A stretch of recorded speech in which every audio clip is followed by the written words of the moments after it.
Muito bem, pessoal, muito bom dia. Segunda-feira, 16 de outubro, 7 horas da manhã, estamos ao vivo. Este é o Desperta ICL, transmitido para todo mundo através das redes sociais e também estamos ao vivo na TVT, televisão aberta em São Paulo, na Rádio Brasil Atual, na rádio, no nosso radinho em São Paulo também e na TV Quirimurê, na Bahia. Bom dia a todo mundo que está chegando por aí. Vai deixando o seu bom dia nos comentários, tem muita gente. Tem gente de Belém do Pará até o extremo sul do Brasil, tô vendo no chat aqui. Bom dia de Paris, bom dia de Passo Fundo. A Sabrina Oliveira disse que me viu ontem no aeroporto. Era eu mesmo, Sabrina.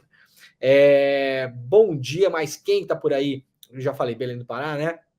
Paris, bom dia da Itália, bom dia, Demore de Lisboa, Recife, São José do Rio Preto, Nova York, Taboão da Serra, Piranga, Minas Gerais, BH, muito bem, a galera tá chegando por aí, Lajeado, Rio Grande do Sul, muito bem, muito obrigado, vai deixando seu bom dia. O nosso chat, vocês sabem, é um chat para vocês conversarem também sobre o que a gente vai falando por aqui. Este programa é o Desperta SL, para quem não conhece, para quem nunca viu, para quem está chegando agora, seja muito bem-vinda, seja muito bem-vindo. Este programa basicamente é um programa para a gente ler as notícias do dia, mas claro, a gente não vai ficar fazendo igual o Google Home e o Alexa, ficar só lendo notícia, né? A gente vai, claro, ler e sempre fazer aquilo que eu gosto de fazer de manhã com todo mundo aqui. Dar o texto e dar o contexto, que são as coisas importantes para a gente começar o dia mais ligado, mais sabido, como dizia minha nona, né? E para a gente despertar, porque o mote desse programa, claro, é despertar, por isso ele se chama Desperta. Uberlândia, Santa Catarina, Rio de Janeiro, Maranhão, Recife, já falei, Curitiba,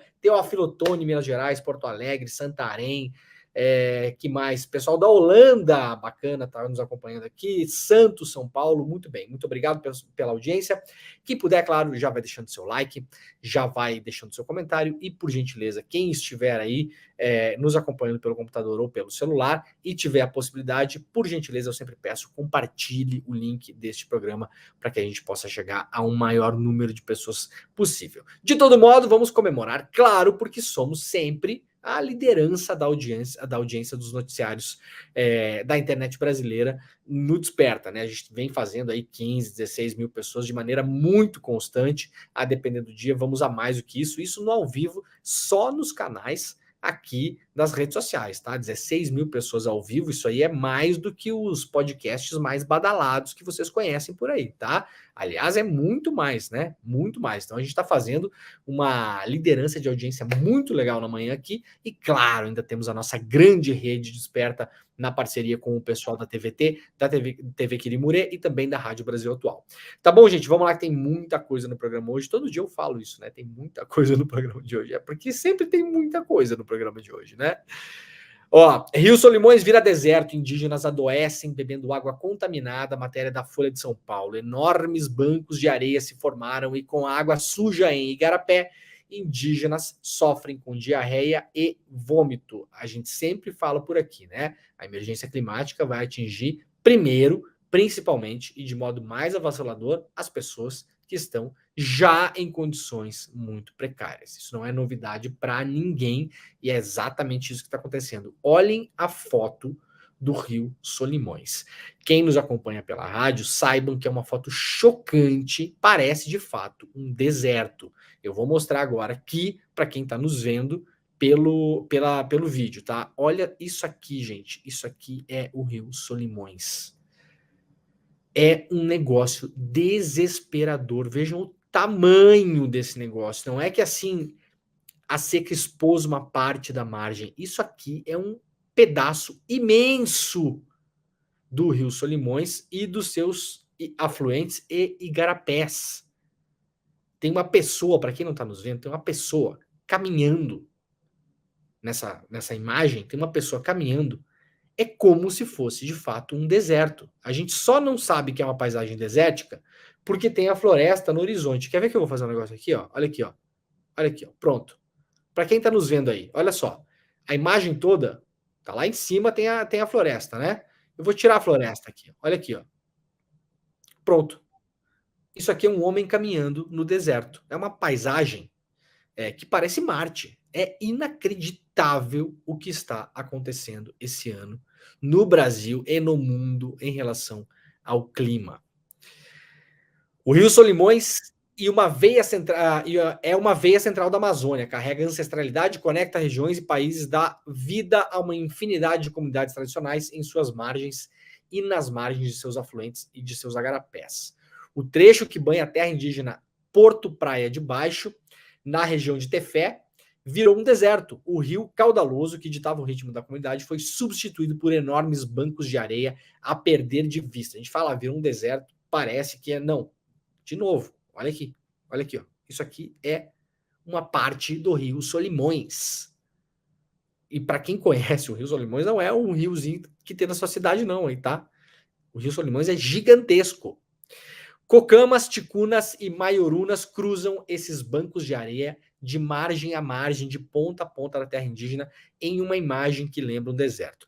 A transformação é uma situação extrema. Os indígenas de Porto Praia são unânimes em apontar a seca de 2023 como a pior já vista, superando os efeitos da estiagem de 2010. E claro, o rio secou muito, os bancos de areia são mais extensos, os barcos ancoram cada vez mais longe, a estiagem já dura mais tempo e a expectativa é de que esse cenário de deserto continue no mínimo até novembro. Ou seja, vai atingir primeiro os mais pobres, os mais vulneráveis. Mas não pense você aí que não vai atingir você também, não, tá? Ah, eu moro num apartamento alto, se chover não tem problema. Ah, eu não sei o quê. Ah, na minha cidade não tem rio. Ah, na minha cidade não tem isso, não tem problema na minha cidade. Vai nessa, tá? Vai nessa. Se você conhece alguém que trabalha com o agro, você já ouviu falar, principalmente no sul do Brasil, que a coisa tá indo para banha, literalmente, tá indo para as cucuias.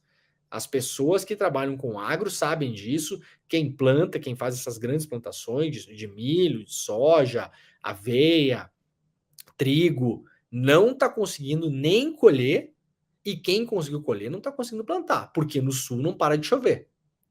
E isso vai estourar lá na frente nos preços. Então não se enganem. Não se enganem, vai chegar para todo mundo. Vamos lá, notícia lá do UOL, o CPI aponta que donos transferiram capital da 123 milhas para contas pessoais. Que novidade. Olha, quem acompanha esse programa aqui já sabe disso, faz uns 3 meses mais ou menos, né? Agora, sem sacanagem, sem sacanagem. Na semana que estourou esse negócio da 123 milhas, aliás, acho que o Desperta foi o programa que mais falou dessa história, né? Nós falamos semanas a fio sobre essa história. Fiz alertas para as pessoas pararem de pagar prestação que estavam pagando de viagem para isso. Espero que vocês tenham ouvido o meu alerta, né, gente? Pelo amor de Deus. Vocês ouviram o que eu falei, né? Ó, por favor, lá no chat, quem estava pagando parcela de 1, 2, 3 milhas, que parou de pagar depois que eu vi aqui, pode comentar aí, pelo amor de Deus. Pararam de pagar, né? E eu já tinha alertado que essa 1, 2, 3 milhas, ela é parte de um sistema de várias empresas, Max Milhas, compra milhas, vende milhas, não sei o que milhas, várias milhas, né? E falei, olha, essa gente nunca fica na pior. Nunca fica na pior. Porque há uma diferença, as pessoas confundem muitas vezes, né? 1, 2, 3 milhas pediu recuperação judicial, ou 1, 2, 3 milhas faliu, 1, 2, 3 milhas fechou. A gente pensa que o dono da 1, 2, 3 milhas é igual você, que tem lá a sua microempresa, o seu MEI, né? Porque você contém o seu MEI, você contém a sua microempresa, você quando emprega lá um funcionário, 2, 3, tem um comércio, tem um negócio de serviço e tal. Quando a sua empresa vai à falência, se isso acontecer, espero que não aconteça, mas acontece, né? É muito comum você ir à falência. Porque você e a sua empresa, nesse contexto, né? É tudo a mesma coisa. Não é que vai sobrar muita coisa. Mas vocês não se enganem, tá? É diferente no andar. Lá no andar de cima, a coisa é diferente, gente.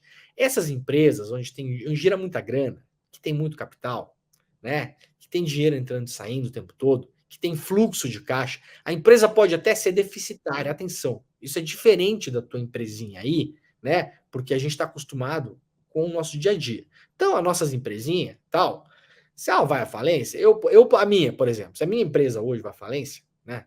Eu vou à falência, minha família vai à falência. Porque é tudo a mesma coisa, né? Você está trabalhando hoje para pagar o dia de amanhã.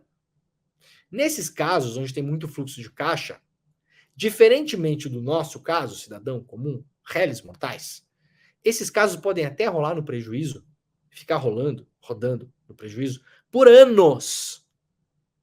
Tá? Uma empresa muito grande, ela pode rodar no prejuízo por anos, contanto que ela tenha fluxo de caixa.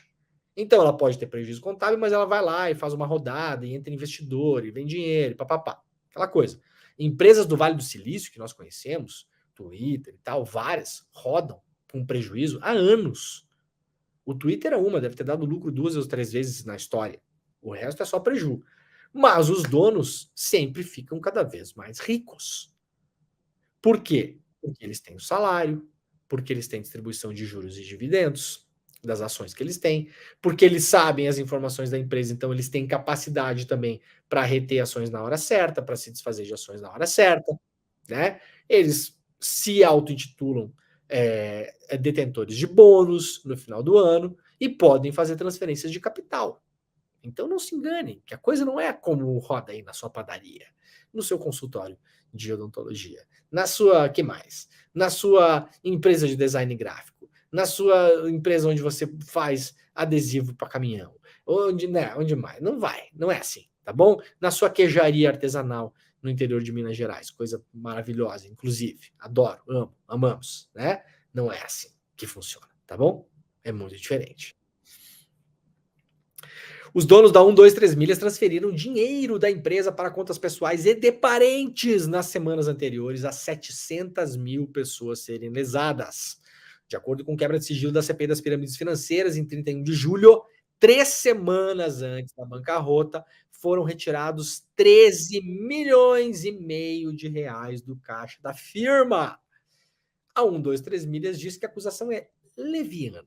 Tá? Então, gente, os caras sabem o que vai acontecer, os caras olharam para dentro da empresa e falaram: vai dar ruim esse negócio aqui. A gente vendeu pacote para 700 mil pessoas, não vai ter assento para todo mundo.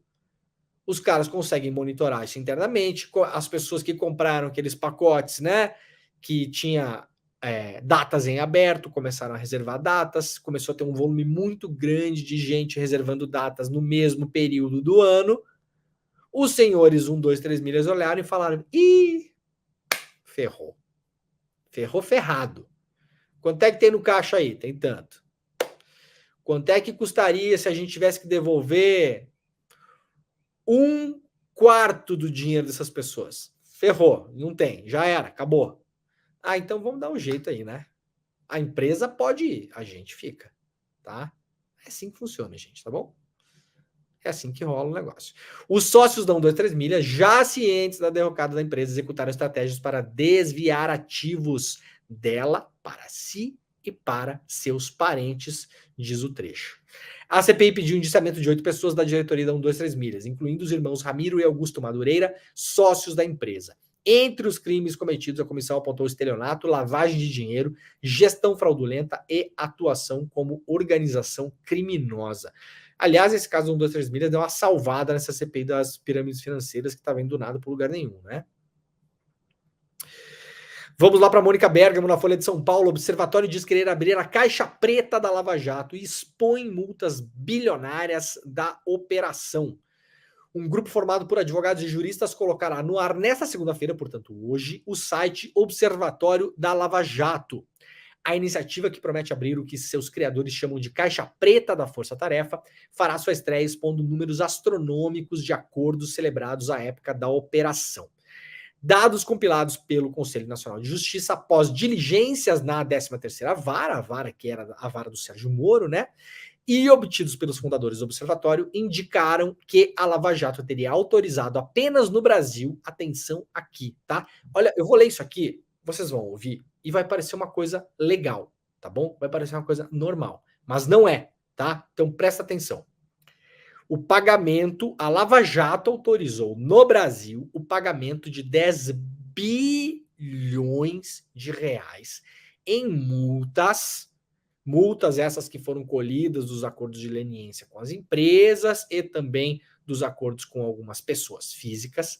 10 bilhões em multas foram parar na mão de órgãos como Ministério Público e Polícia Federal. Aí você pensa, não, é normal, né? Normal. Foram lá, aplicaram multas em empresas, capturaram esse dinheiro, né? Bem feito para as empresas, foram roubar, que coisa, né? E aí a multa vai para quem? Para quem que vocês acham que vai a multa que a Lava Jato captou? Ela foi para o Ministério Público, para a Polícia Federal.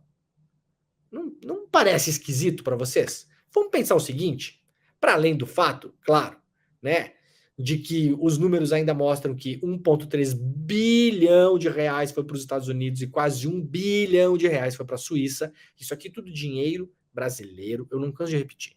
Dinheiro brasileiro, do poder público brasileiro, porque esse dinheiro era do poder público, ou seja, nosso, que rodou dentro de empresas brasileiras, onde teve um esquema, sim, de corrupção dessas empresas com agentes públicos, ou seja, corrupção privada, né, para a gente não esquecer.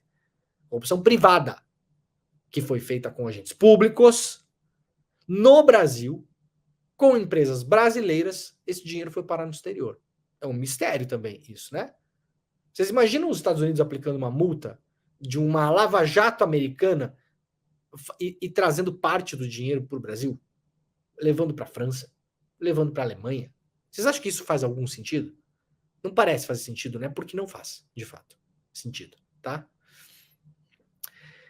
A destinação dos valores teria sido justificada com base em uma lei que versa sobre crimes de lavagem de dinheiro, mas a partir de uma leitura que não está de acordo, ou seja, está em desacordo com o que prevê o próprio CNJ, é o que afirma o observatório.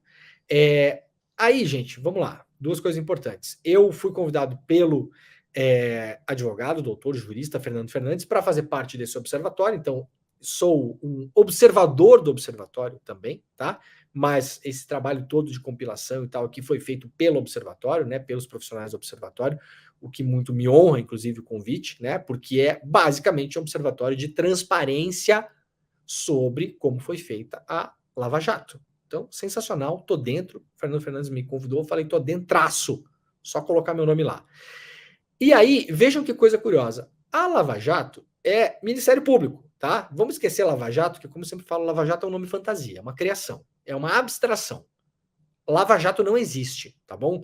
Não existem os processos da Lava Jato, tá? Por que não existem os processos da Lava Jato? Vou dar um exemplo rápido.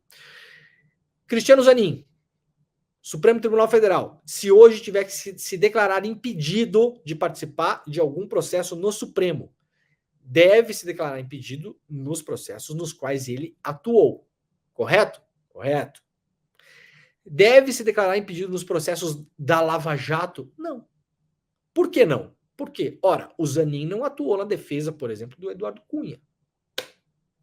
O Zanin não atuou no acordo de delação da Odebrecht. Não atuou na defesa do Marcelo Odebrecht, tá?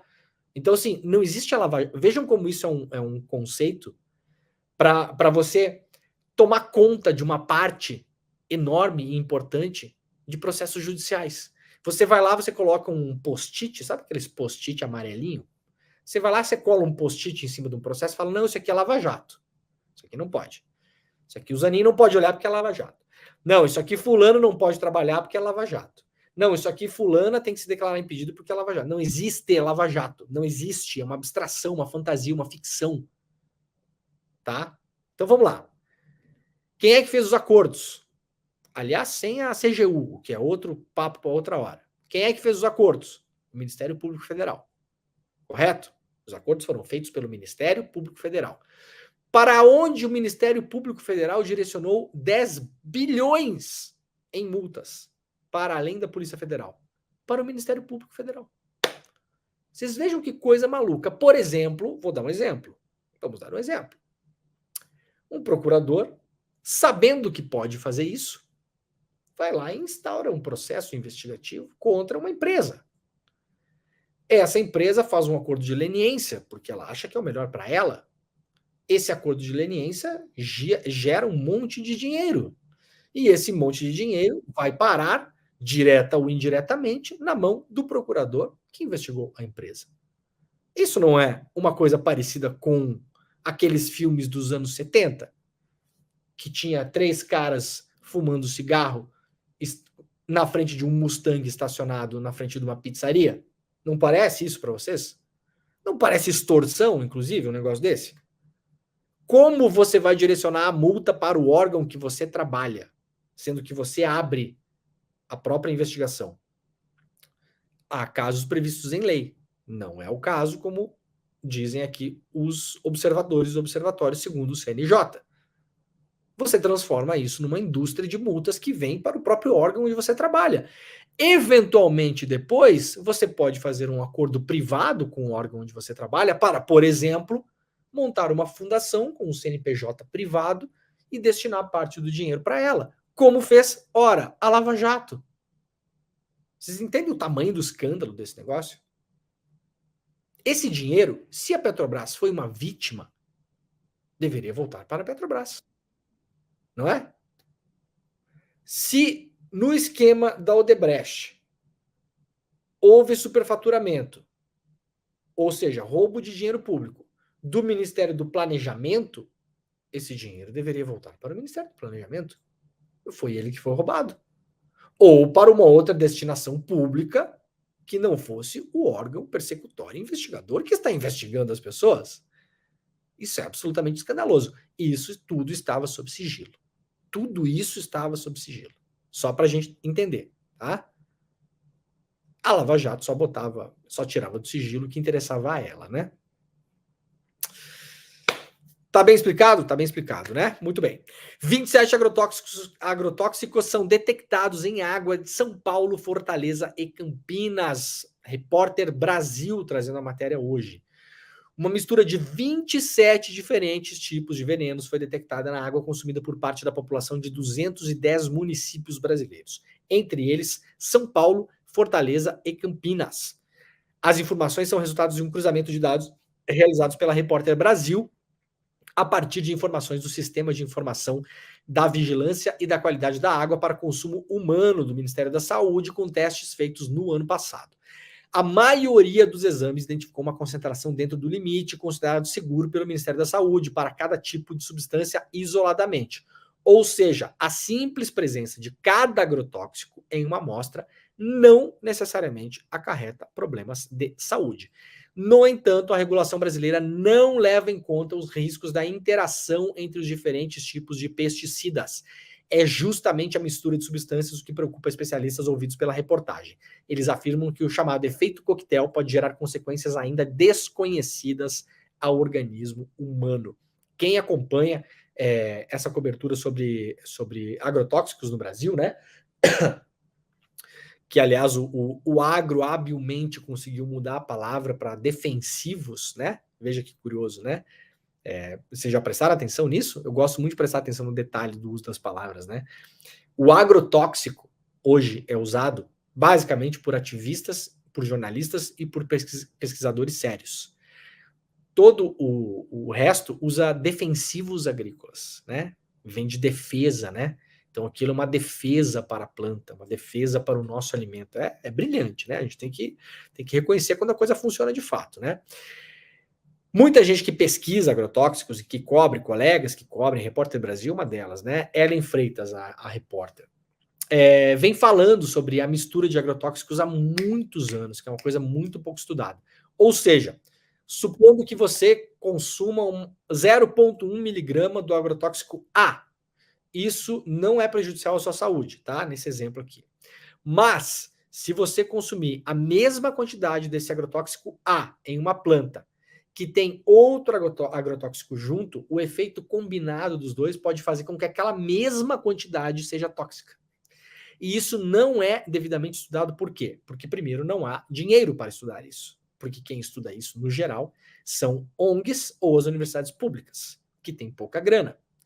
As universidades privadas e a iniciativa privada não têm interesse em estudar isso porque sabe que vai descobrir coisa que não é para descobrir.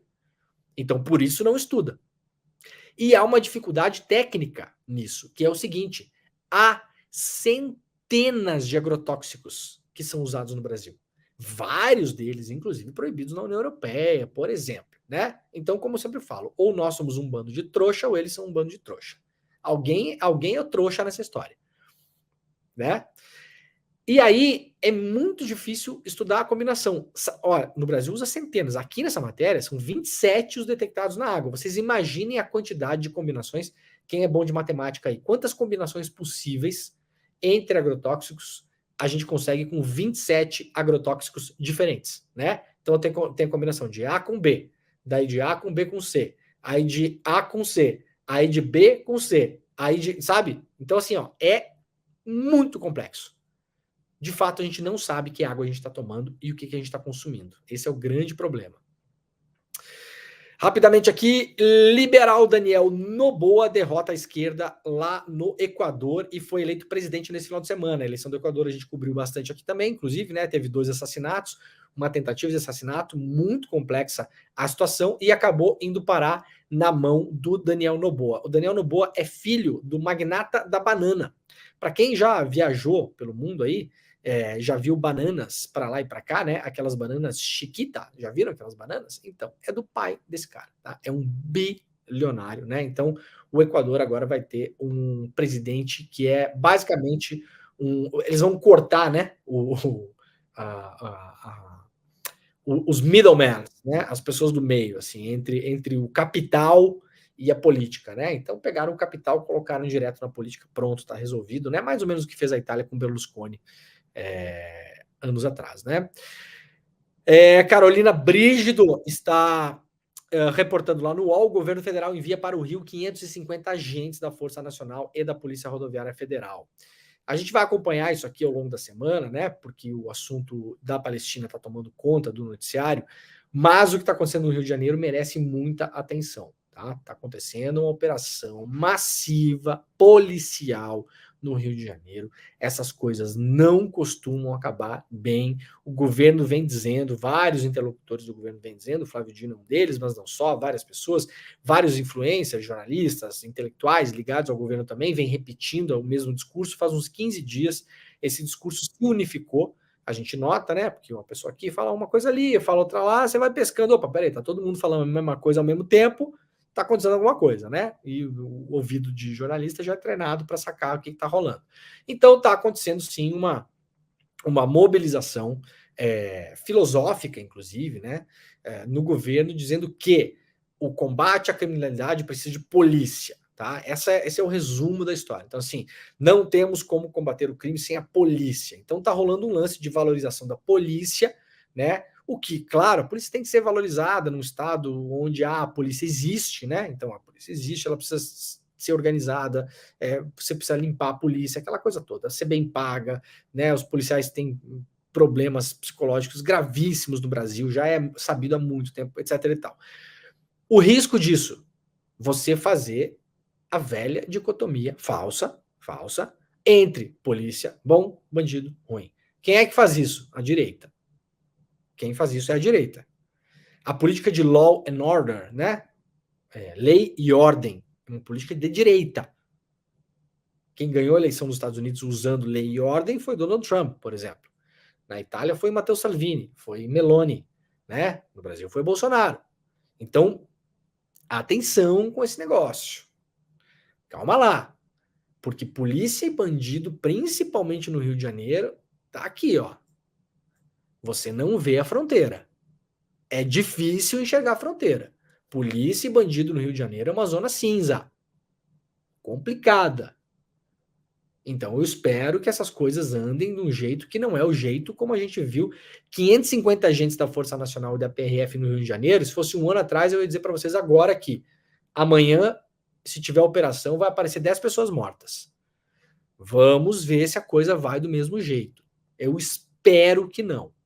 E fica aqui o meu recado, minha dica. Para quem acompanhou e acompanha agora um pouco mais à distância, né? Mas acompanhou, inclusive, sigo sendo processado pela Polícia Civil do Rio de Janeiro por ter denunciado uma chacina no Jacarezinho.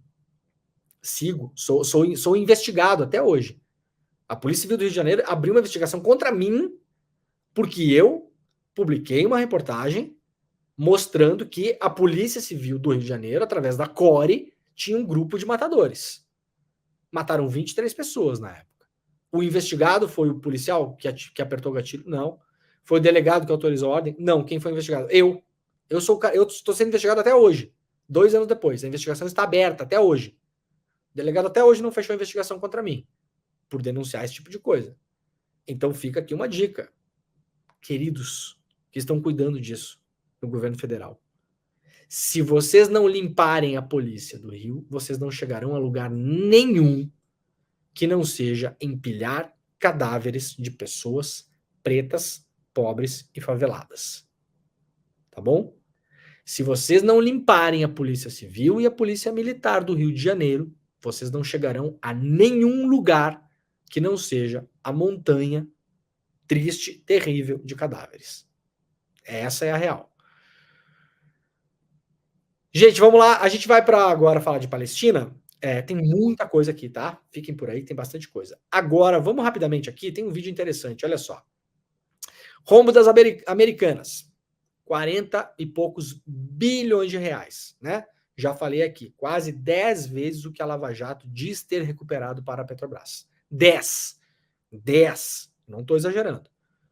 O que a Petrobras colocou em balanço de recuperação de dinheiro de corrupção foi 6 bi. E isso causou um tsunami no Brasil. 5 anos de caos. Impeachment de Dilma, crescimento da Lava Jato, abuso de poder, governo Bolsonaro, tudo que a gente viu. Prisão do Lula, tudo que a gente viu. 6 bi. Americanas, 40. E o assunto agora já está enterrado. CPI das Americanas, criada para investigar a fraude das Americanas. Não indiciou nenhuma pessoa. Zero. Deputado Carlos Chiodini, deputado que foi o relator, falou que não podia indiciar ninguém porque não tinham chegado a nenhuma conclusão. Carlos Chiodini não chegou a nenhuma conclusão porque não investigou. Como é que... Isso não é minha opinião. Eu tô falando sério mesmo. A CPI não investigou. Então, Carlos Chiodini, se você não investiga, você não denuncia. Isso é óbvio.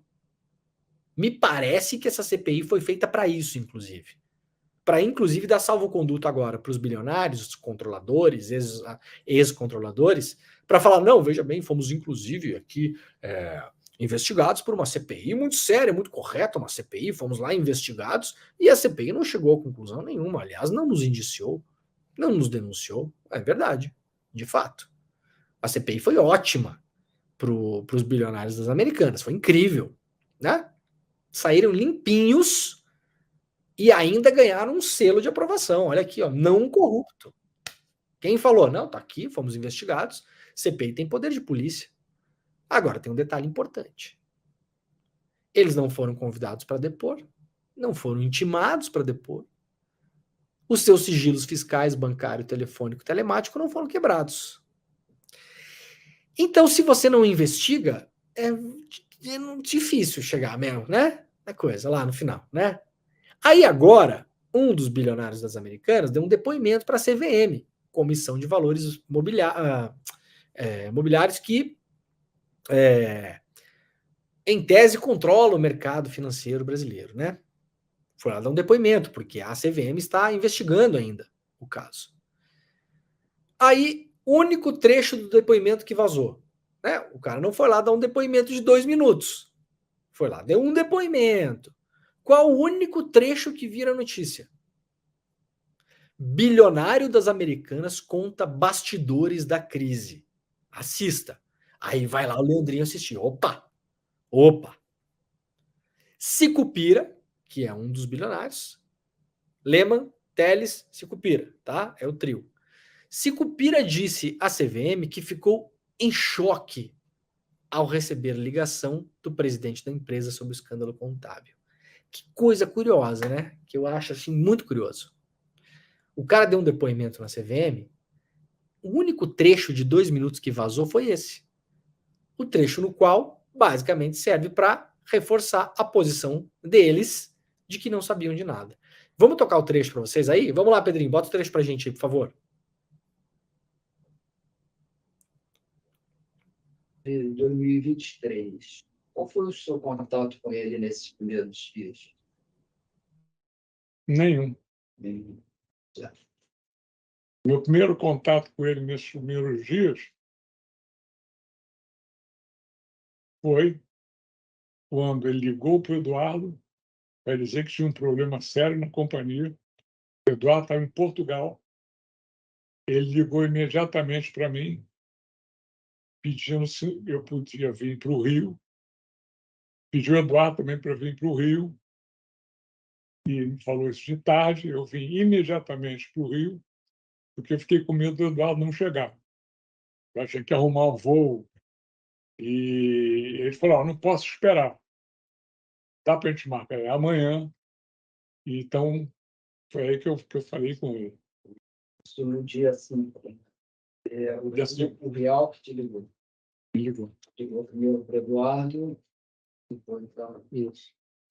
Naturalmente, quando ele contou, eu já vi que era uma coisa gravíssima. Isso foi já no dia 6 de Real? Já quando ele chamou para ir, foi Veio na mesma hora. isso aí um problemaço. E é pior, né? Porque você tem um problemaço que você não sabe, mas ele também não sabia que era o problemaço. Então, fiquei assim, em choque. Em choque, o que você tem que fazer? Sai do choque e age. Então, vou para lá imediatamente. Aí, no dia seguinte... Ele comentou alguma coisa no telefone? Ou foi Comentou. Só que tinha um problema? Comentou que tinha um problema, um problema grande de inconsistência contábil. Não estamos apurando ainda, mas só tem má notícia. Então, não tem nada que me leve a crer que eu estou errado, alguma coisa assim. Eu falei, pô.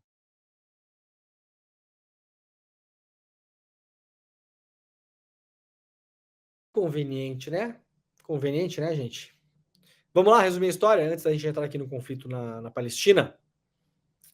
Maior rombo da história do mercado financeiro brasileiro, possivelmente o maior rombo, a maior fraude da história do capitalismo brasileiro, tá? Tudo bem que a gente não vai voltar lá, né, nas navegações, tá? Mas assim, século XX, capitalismo brasileiro, como a gente o conhece hoje, não tem nada parecido com isso.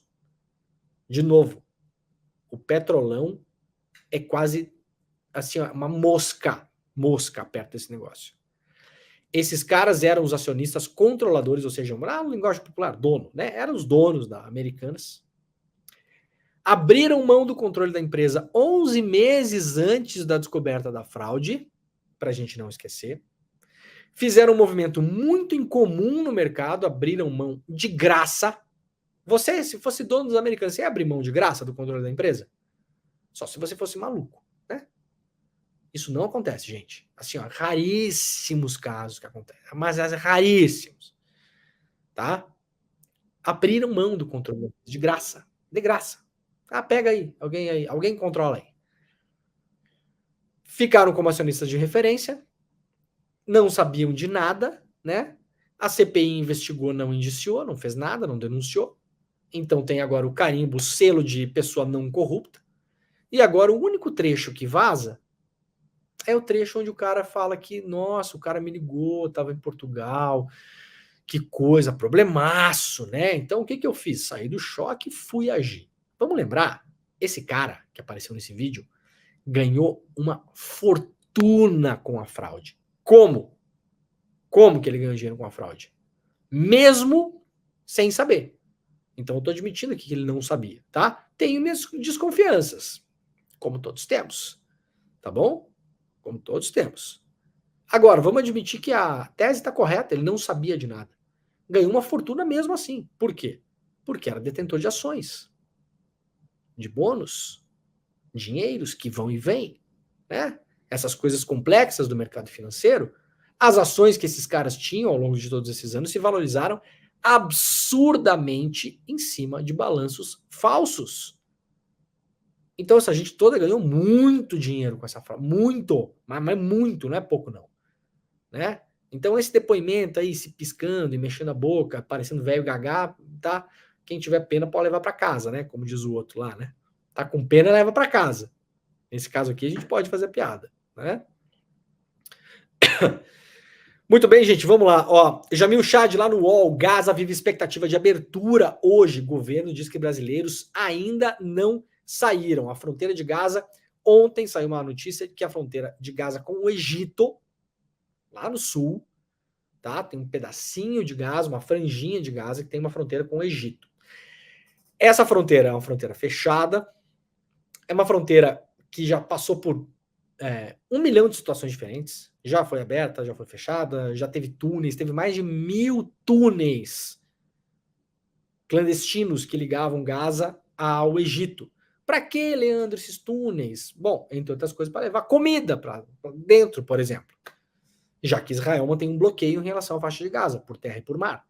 Para levar alimento, para levar medicamento, para levar peça de carro, senão os carros param de funcionar, para levar suprimento para o hospital, para levar oxigênio, etc. e tal.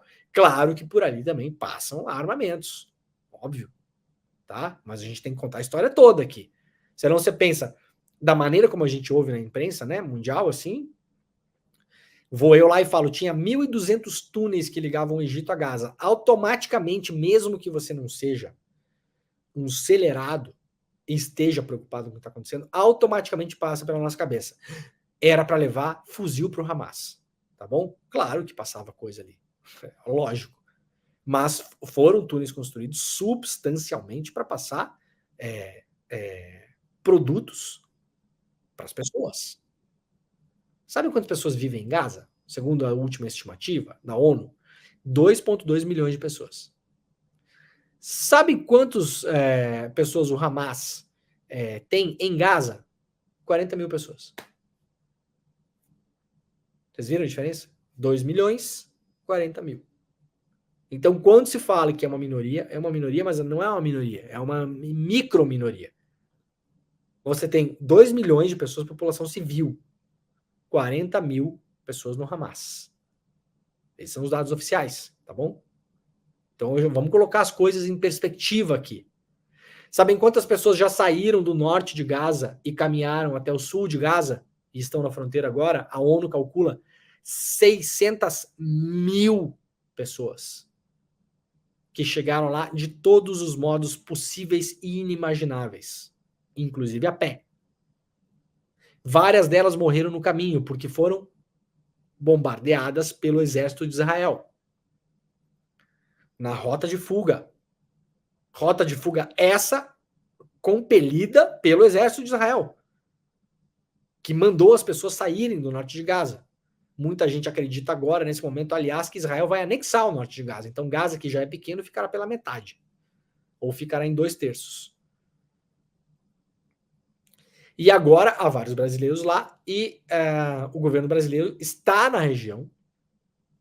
O trabalho do governo brasileiro, nesse caso, é espetacular. Vocês poucas vezes vão me ouvir falar isso aqui no programa. Quem acompanha o programa sabe, né? Que aqui a gente distribui mais porrada do que carinho. Carinho só para vocês, só para quem acompanha o programa, né? Mas para os homens de poder, para os homens e mulheres de poder, a gente dá mais porrada aqui, porque a nossa crença é que a porrada faz a coisa funcionar, né? Faz a pessoa que está lá no posto de poder abrir o olho, se espertar. Agora, o trabalho do governo brasileiro, neste caso, de repatriação dos brasileiros que estão em Israel e em Gaza é espetacular. Eu vou dizer mais, é o melhor do mundo. A Grã-Bretanha estava cobrando 1.200 libras de passagem aérea para tirar os seus cidadãos de Israel, para vocês terem uma ideia. Tá bom? Então, para quem gosta de liberalismo, Margaret Thatcher, ô fã da Margaret Thatcher, vai lá morar lá. Vai lá pagar passagem para sair da guerra. O governo brasileiro já mandou 5 aeronaves para buscar brasileiros. Agora já pode ter mudado o quadro, mas até anteontem era o único governo que tinha feito isso. Único. No mundo. É espetacular o trabalho do governo brasileiro. Parabéns para todo mundo. Isso aqui, quando a gente fala isso, parece que assim, parabéns para o Lula, né? Não, claro, também, óbvio. Mas assim, gente, tem milhares de pessoas trabalhando nesse projeto de trazer as pessoas para cá. Milhares. Vocês não têm ideia. Eu falei com muita gente, assim, Itamaraty, assim,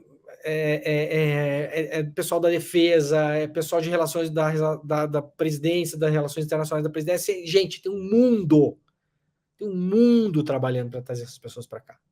Então, parabéns para todo mundo que está se arriscando para fazer esse trabalho, tá?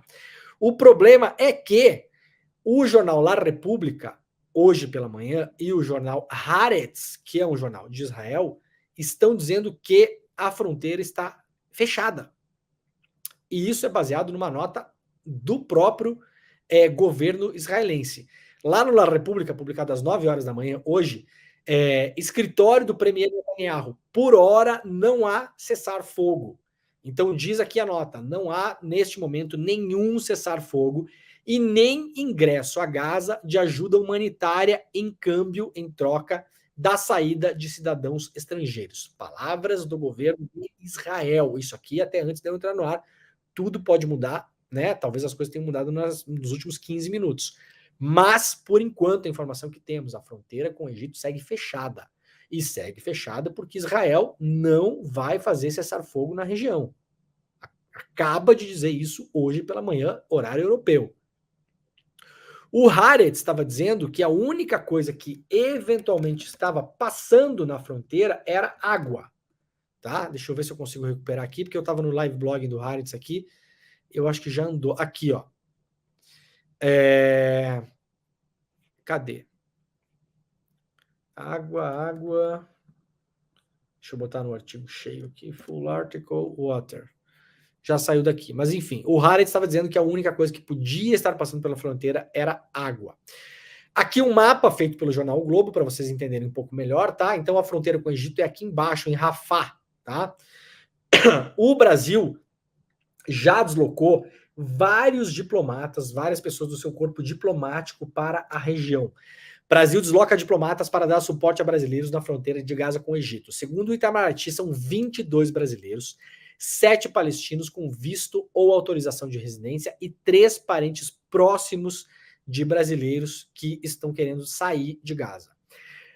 A Embaixada do Brasil no Egito mobilizou uma equipe de diplomatas para Ismaília, no norte do país, com o objetivo de prestar assistência aos cidadãos brasileiros que se encontram na fronteira entre a faixa de Gaza e o Egito.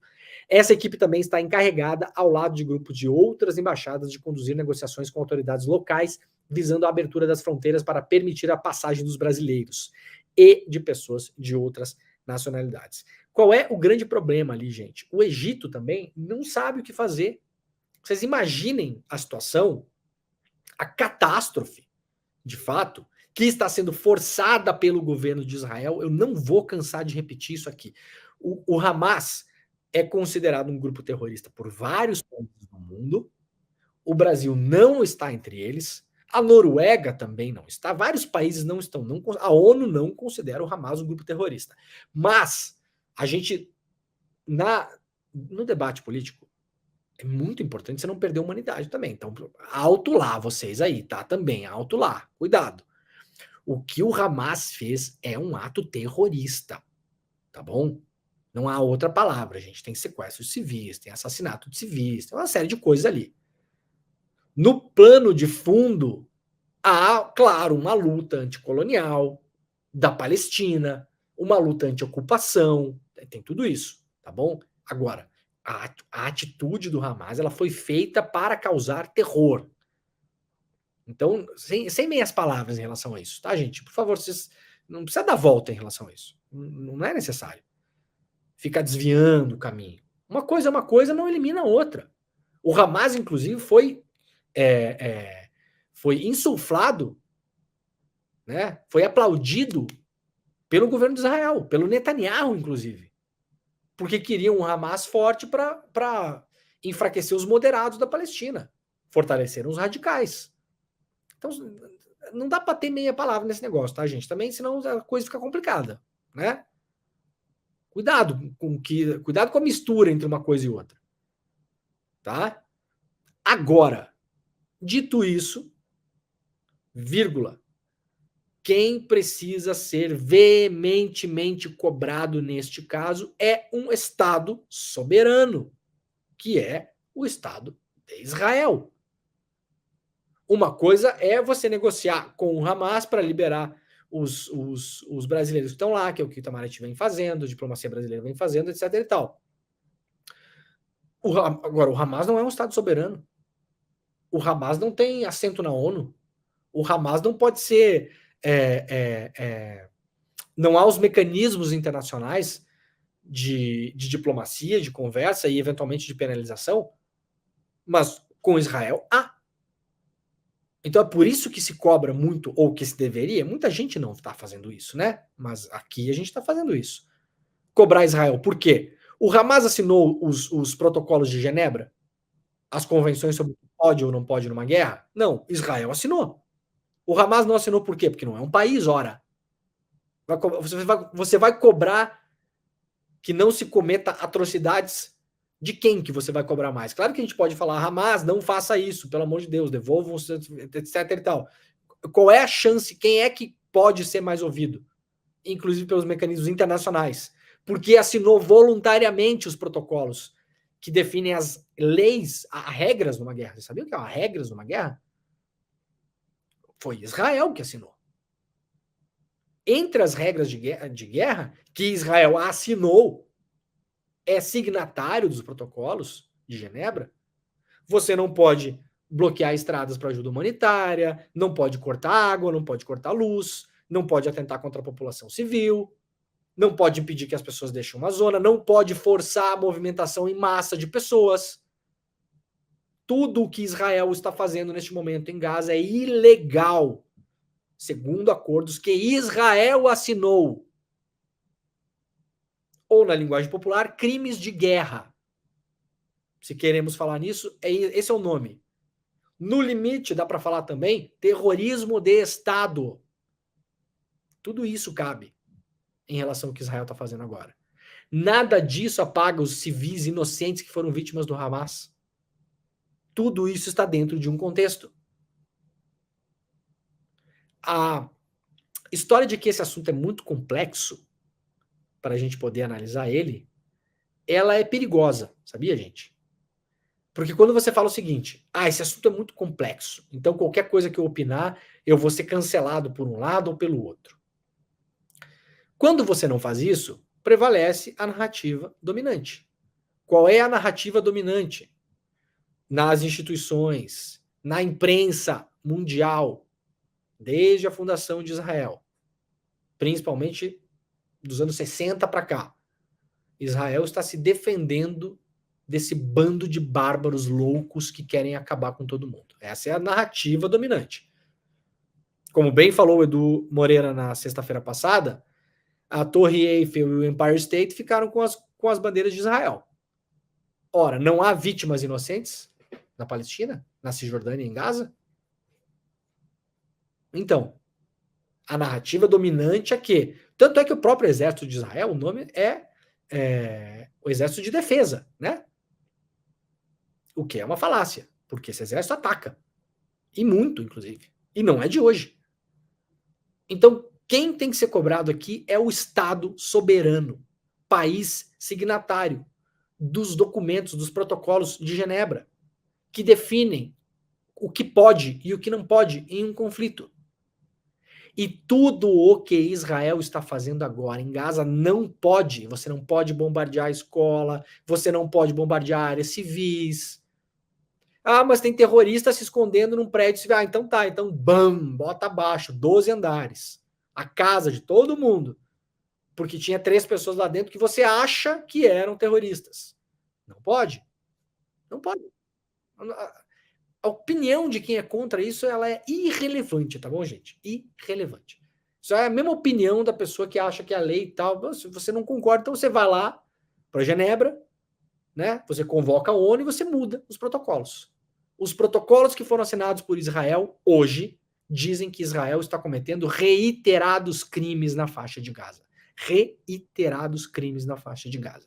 Crimes de guerra, passíveis de penalização no Tribunal Penal Internacional. Aliás, o Putin, quando cometeu esses mesmos crimes na visão do Tribunal Penal Internacional, na Ucrânia, teve a sua prisão decretada, né? O Netanyahu não vai ter prisão decretada também, não? Qual a diferença do que um exército e o outro estão fazendo com os civis da região? A gente sabe a diferença, né?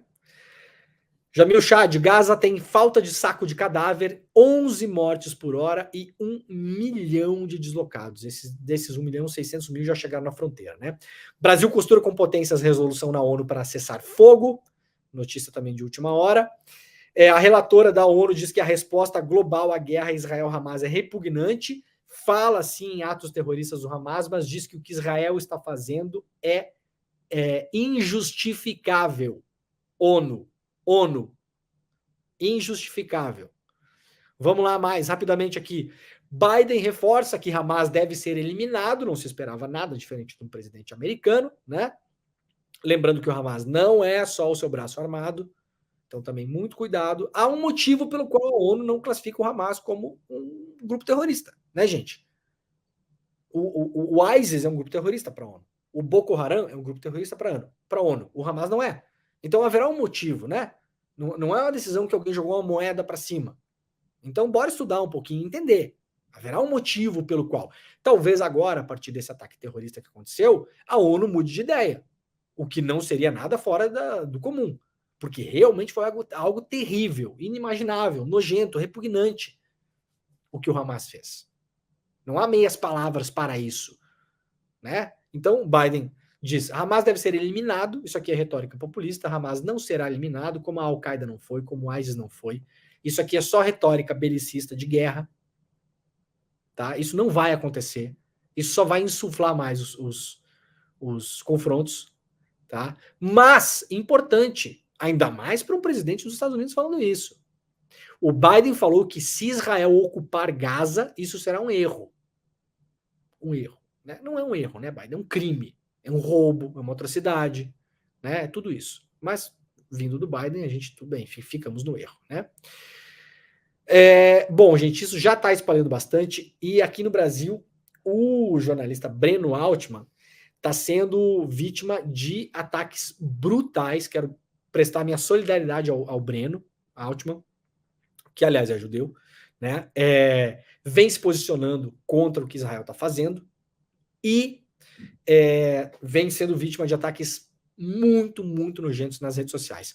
O Brasil 247 publicou uma matéria hoje de manhã, muito importante, grupo sionista no WhatsApp fala em arrancar os dentes e cortar os dedos de Breno Altman. O 247 teve, deixa eu ver quem é que escreveu a matéria aqui, não tem o nome do jornalista, não tem.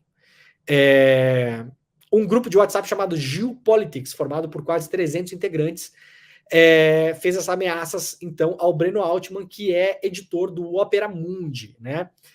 E aí tem várias mensagens aqui. Eu não vou mostrar as mensagens, porque, até vou dar uma dica para o pessoal do 247, porque os números de celulares estão nas mensagens, pessoal. Apaguem esses números, que isso aí pode dar problema, né? A exposição desses números. Mas é nojento, repugnante, violento o que está acontecendo com o Breno. Presto aqui minha solidariedade, parabéns para o 247 por ter publicado essa matéria, hoje pela manhã. Se der tempo, os colegas do ICL Notícias Primeira Edição vão falar mais sobre isso. E aí esse grupo faz uma lista de supostos inimigos de Israel, onde está, claro, o Breno Altman. E lá está o ICL também. Está o nosso querido Guga Noblat, nominalmente, e está o ICL, né? Essa gente enxerga jornalismo bem feito, contextualizado, explicado, organizado, que não seja servir de moleque de recados do governo de Israel, que não seja ser marionete da imprensa mundial. Essa gente enxerga isso como sendo uma coisa feia, ruim. Então o ICL está nessa lista, né? Então, tirando o caso nojento, horrível desse caso, a mim muito me orgulha estar nessa lista, viu, senhores? Tá? Muito bem, pessoal, vamos lá, o programa está acabando. Muito obrigado, pessoal, que nos acompanha pela TVT, pela Rádio Brasil Atual e pela TV Quirimuria. Nós voltamos amanhã, tá bom? Tchau para vocês. Ó, gente, tá começando agora o ICL Notícias primeira edição. Acompanhem tudo o que está acontecendo, claro, lá na Palestina, em Gaza principalmente, né? Os brasileiros que desejavam voltar para casa, a maioria já voltou, graças à ajuda dos aviões pelo governo federal do Brasil, mas os que estão em Gaza ainda não conseguiram sair de lá. São cerca de 30 pessoas que estão desesperadamente buscando uma saída pelo Egito. A gente vai acompanhar isso. Fiquem agora com o ICL Notícias primeira edição. Qualquer novidade em relação à abertura da fronteira, vocês saberão em primeira mão lá com a Vivian e com o William, tá bom? Eu volto amanhã. Muito obrigado e tchau para vocês. A liberdade de imprensa é que garante acesso a informações que não são contadas de uma forma natural, né, pelos seus atores. ela faz parte da democracia, caminha lado a lado com quem quer progresso, com quem luta por direitos, porque a liberdade de expressão garante essa